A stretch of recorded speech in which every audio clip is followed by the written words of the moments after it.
લિંબાયતમાં કાયદો અને વ્યવસ્થાને નેવે મૂકી માથાભારે ટોળકી આતંક મચાવી રહી છે। ટોળામાં આવી મારામારી કરતી આ ટોળકીના કારણે સમગ્ર લિંબાયત વિસ્તારમાં આતંક ફેલાઈ ગયો છે। નાના નાના ઝઘડાઓમાં પણ માર મારી આ ટોળકી સામાન્ય લોકોને ભારે હાલાકી પહોંચાડી રહી છે। લિંબાયત વિસ્તારમાં છેલ્લા કેટલાક સમયથી યુપીવાસી ટોળકીએ માથું ઉંચક્યું છે। સામાન્ય ઝઘડામાં પણ મારામારી પર ઉતરી આવી લોકો પર ધાક બેસાડનાર આ ટોળકી ભૂતકાળમાં પણ અનેક ગુનાઓમાં સંડોવાયેલી છે। જો કે આ ટોળકીના ભયને કારણે લોકો ફરિયાદ કરતા નથી, જેને પગલે આ ટોળકીનો ત્રાસ લિંબાયત વિસ્તારમાં ધીમે ધીમે ખૂબ વધી ગયો છે। લિંબાયત વિસ્તારમાં ફરી એકવાર આ ટોળકીના આતંકનો શિકાર હોટલ ચલાવી રહેલા પરિવાર બન્યો હતો।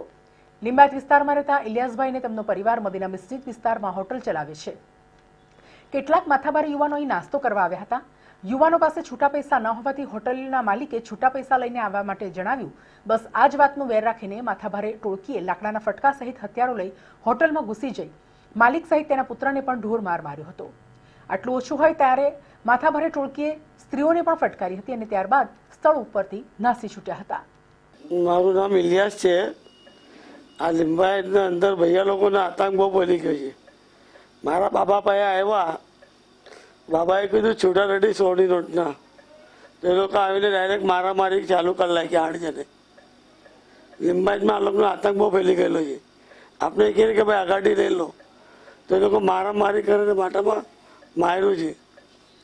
છોકરાને બી 8 ટાંકા આવ્યા છે, મને બી આવ્યો છે, મેં બી કોમામાં જેવો ચાલ્યો ગયો છું। આ ભૈયા લોકો કઈ માનતા નથી, 2-1 જણા લોકો મારીને ભાગી જાય।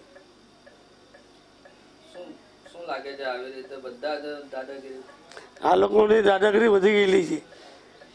કશે મસ્જિદ પર ઓવાડાઈ જાય, મફતનું ખાવાનું લઈને ભાગે।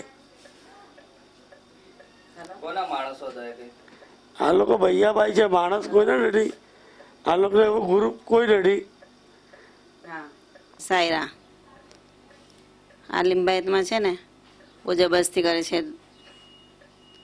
આ તોડફોડ કરીને બાપ બેટાને મારી લીધો છે એમ કર્યું છે। લૂંટફાટ કરવા આવેલા છે, ફટકાથી મારીને ચલાઈ ગયા છે। એ ભૈયા હતા બધા। હા, એમાં ખાલી છૂટાની બબાલ હતી, એમાં મારીને ચલાઈ ગયા છે। ધમકી આપી એ લેડીઝોને બી મારી લીધેલી છે। ભાગી ગયા પછી હસબન્ડને વાગેલું છે, બેટાને વાગેલું છે, છોકરાને વાગેલું છે વધારે। અભી તો હસબન્ડની ગંભીર હાલત હતી રાતના, અભી સારું છે થોડું। છોકરાને બી વધારે વાગેલું છે।